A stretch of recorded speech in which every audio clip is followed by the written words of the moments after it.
Mikhail Gorbachev, who was the last leader of the Soviet Union, passed away on Tuesday at the age of 91. The Central Clinical Hospital in Moscow released a statement saying Gorbachev had died following a long illness, the details of which were not disclosed.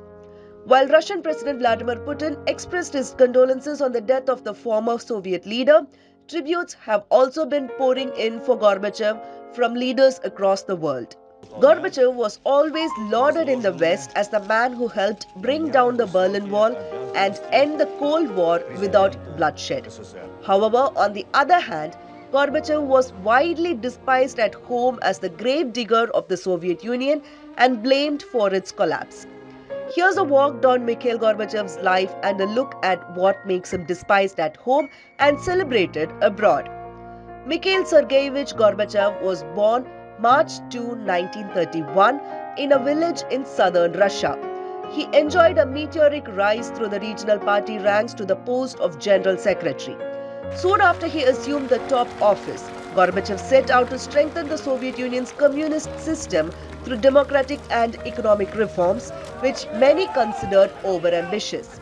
He made these intentions clear post a Kremlin power struggle in 1985. Gorbachev also strayed from the image of a leader as portrayed by his predecessors, who were seen as remote, intolerant of dissent. Gorbachev, on the other hand, was seen mingling with workers in factories and farms and listening to them vent out their frustrations about life in the Soviet Union.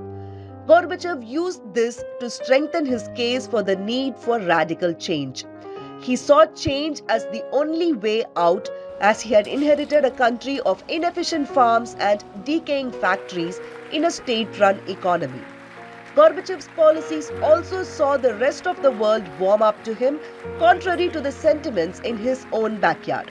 He struck up a rapport with the then US President Ronald Reagan and negotiated a landmark deal in 1987 to scrap intermediate-range nuclear missiles. Later in 1989, he pulled Soviet troops out of Afghanistan, ending a war that had killed tens of thousands and had also hurt the Soviet Union's relations with Washington. Later that year, pro-democracy protests swept across the communist states of Poland, Hungary, East Germany, Czechoslovakia, Bulgaria, and Romania. While the communist hardliners looked upon him to crush the dissent by use of force, Gorbachev refrained from repeating what the Soviet Union had done with Hungary in 1956 and Czechoslovakia in 1968. While this marked Mikhail Gorbachev's fall from grace at home, he gained worldwide recognition for ending the Cold War. This is considered to be his greatest historic contribution. In recognition of his efforts, which many believed had prevented the outbreak of a Third World War, Gorbachev was even awarded the Nobel Peace Prize in 1990. However, back home he lost power in a coup and he was left languishing in the sidelines.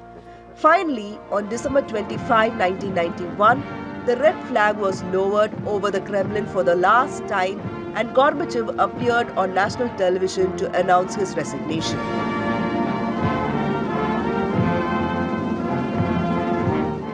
Free elections, a free press, representative legislatures, and a multi-party system had all finally become a reality under his watch. The fact that Gorbachev's achievements were not appreciated at home has not come as a surprise to many, as Russia has always known to have dealt harshly with reformers. Post the dissolution of the Soviet Union, Gorbachev tried his hand at several different things. He made several attempts to launch a social democratic party, opened a think tank called the Gorbachev Foundation, and co-founded the Novaya Gazeta newspaper, which continues to remain critical of the Kremlin to this day. In 1996, he even ran for Russian president, but much to his dismay, he secured only a dismal 0.5% of the vote. His only tragedy was that in trying to redesign and preserve the Soviet Union and save the communist system, he unintentionally ended up presiding over the demise of both. Russians have long been accustomed to viewing him as a weak leader who was duped by the West, but there is no denying that Gorbachev played a key role in shaping the world as it is today. A Federal Report.